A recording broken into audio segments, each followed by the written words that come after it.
बिस्मिल्लाहिर्रहमानिर्रहीम, अस्सलाम वालेकुम। कैसे हैं मेरे सारे व्यूअर्स? उम्मीद करती हूँ मैं आप लोग ठीक होंगे, खुश होंगे। ये बात है आज से 8 साल पहले की, जब मरियम मिकाइल 3-4 साल की उम्र में थे। इस वक्त इनके पापा का क्या रूटीन था, वो ऑफिस से आते थे, बच्चों को बाहर ले जाते थे और चिप्स, जूस, जो भी अगड़म बगड़म चीज़ें होती हैं वो उनको दिलाते थे और ले आते थे। बच्चों का भी रूटीन बना हुआ था, पापा के साथ बाहर चक्कर लगाते थे, खुश हो जाते थे। एक दिन उनका एक फ्रेंड उनको मिला, वो भी अपने बच्चे लेकर बाहर आया हुआ था। उसने कहा कि यार, ये जो चिप्स और जूसेस, इसमें आप लोग पैसे लगाते हैं, यही पैसे फ्रूट्स में लगाया करें और बच्चों को डेली फ्रूट्स और इस तरह हेल्दी चीज़ों की आदत दें। इस तरह आपका यही पैसा अच्छी जगह यूटिलाइज़ होगा। तो उस दिन के बाद से जो है हमने रूटीन बना लिया कि बच्चों को हेल्दी चीज़ें अच्छे तरीके से देते हैं। तो मैंने यहाँ पर फ्रूट चाट जो है वो बच्चों के लिए गार्निश की है अच्छे तरीके से, और बच्चे तब से हमने आदत डाली है तो अच्छे से फ्रूट चाट खाते भी हैं। और वो जो हम प्यार मोहब्बत में वो चीज़ें दिलाते थे जिनसे बच्चों को नुकसान भी होता था शायद, तो वो चीज़ें बंद हो गई। अब हम बच्चों को बहुत कम बाहर की चीज़ें देते हैं, यहाँ तक कि फ़्रोज़न चीज़ें भी मैं घर में ही बना लिया करती हूँ। तो बच्चे भी खुश हो जाते हैं, हेल्दी भी रहते हैं, और बच्चे ठीक रहते हैं तो माँ बाप भी खुश रहते हैं। तो ये था मेरा छोटा सा आइडिया। मुझे ये बात बड़ी यूज़फुल लगी तो इसलिए मैंने आपके साथ भी शेयर की। जैसे किसी और की बात से हम इन्फ्लुएंस हुए, आई होप कि मेरी बात से कोई इन्फ्लुएंस हो और उनके बच्चे हमारी वजह से हेल्दी रहें। ये है जी थर्सडे का दिन। थर्सडे के दिन मेरे घर पे थी दावत। बिरयानी मैंने बाहर से बनवा ली थी और एक सिंपल सा कस्टर्ड मैंने घर पे बना लिया था। दूध में सेवइयाँ डाल के मैंने बॉईल कर लिया था, फिर चीनी ऐड कर ली थी और इन दी एंड उसमें कस्टर्ड ऐड कर लिया था। लेकिन कंसिस्टेंसी बहुत ज़्यादा पतली रखी थी क्योंकि हमारे यहाँ ज़्यादा इसी तरह का कस्टर्ड पसंद किया जाता है। अगर आपको इसके फ्लेवर को इन्हेंस करना है तो आप इसमें कुमेल ऐड करें, इतना ज़बरदस्त फ्लेवर हो जाता है ना। और केक की क्वांटिटी भी मैंने बहुत कम रखी थी, बहुत ज़्यादा नहीं रखी थी। बस जी, इसमें कस्टर्ड होगा, केक होगा, जेली होगी और हल्की सी गार्निश आप ड्राई फ्रूट से करना चाहें, स्प्रिंगल से करना चाहें, जैसे भी ये आपकी मर्ज़ी है। फ्रूट्स भी डालना चाहे तो ठीक है, लेकिन हमारे यहाँ कुछ ऐसा है ना कि कुछ लोग फ्रूट्स नहीं खाते, कुछ केले नहीं खाते, कुछ सेब नहीं खाते, कुछ पाइनएप्पल नहीं खाते। तो इसलिए मैंने हर किसी की पसंद के हिसाब को देखकर सिंपल सी एक रेसिपी बनाई है जिसको सभी बच्चे बड़े सब इंजॉय कर सकें। और ये 9:30 बजे हमारा घर नीट एंड क्लीन हो गया है और हम सारे कामों से फ्री हो गए और ये खाली देग पर बहराम इंजॉय कर रहे हैं।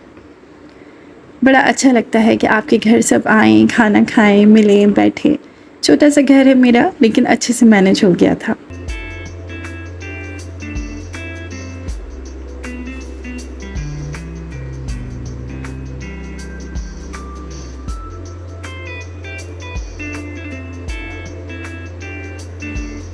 Back to the topic.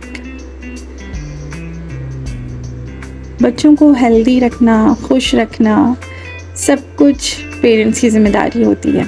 बच्चों को ऐसा माहौल देना जिसमें बच्चे की ग्रोथ अच्छी हो, मेंटल ग्रोथ अच्छी हो, फिज़िकल ग्रोथ अच्छी हो।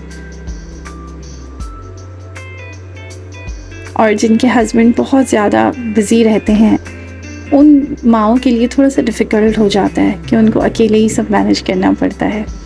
फ्राइडे मॉर्निंग है, बहराम तैयार हो रहे हैं और ये जो मेरे पास एज ग्रुप डिज़ास्टर है, मैं तो इसको आजकल डिज़ास्टर कहूँगी क्योंकि मेरी लाइफ इतनी ज़्यादा स्ट्रेसफुल हुई है ना। 2 अलग अलग एज ग्रुप्स के बच्चों को अलग अलग तरीके से बढ़ाने के चक्कर में और उनकी हर नीड्स, फ़िज़िकल, इमोशनल, दोनों चीज़ों को मुझे इतना अलग तरीके से लेकर चलना पड़ रहा है कि मैं ख़ुद इतनी ज़्यादा स्ट्रेसफुल हो रही हूँ कि कुछ चीज़ों में तो मुझे ख़ुद भी समझ नहीं आ रहा है मैं कैसे मैनेज करूँ। बहराम जो है वो 10 महीने के हो गए हैं माशाल्लाह, और इनकी शरारतें भी इतनी बढ़ गई हैं। और फ़ारिस तो हमारे घर का सबसे नॉटी बच्चा है।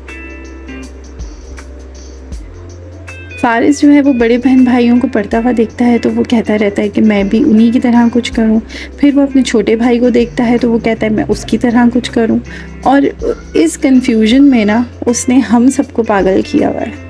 तो बहरहाल जो हमारे नॉटी बच्चे होते हैं बड़े एनर्जेटिक होते हैं, तो उनकी एनर्जी को ना यूज़ करना चाहिए, जो मैंने रिसर्च किया है। तो बस जी, मैं इसको अपने हर कामों में अपने साथ रखती हूँ और मैं कोशिश करती हूँ। यहाँ पे मैंने चूल्हा बहुत स्लो किया हुआ है। अगर आप इस तरह की कोई एक्टिविटी करा रहे हैं तो आपको बहुत सेफ़ रहना है, कोई एक्सीडेंट नहीं होना चाहिए। यहाँ पर मैं बहुत केयरफुल हूँ और आपने भी बच्चों को उन्हीं चीज़ों में इन्वॉल्व करना है जिससे उनको कोई हार्म ना हो, ठीक है। गैस जो है वो ना होने के बराबर है और उसको कुकिंग का फ़ारिस को बहुत शौक़ है कि जो मम्मा करती है मैं भी वही करूँ, तो इसलिए मैं इसको पानी डालने के लिए अलाउ कर रही हूँ।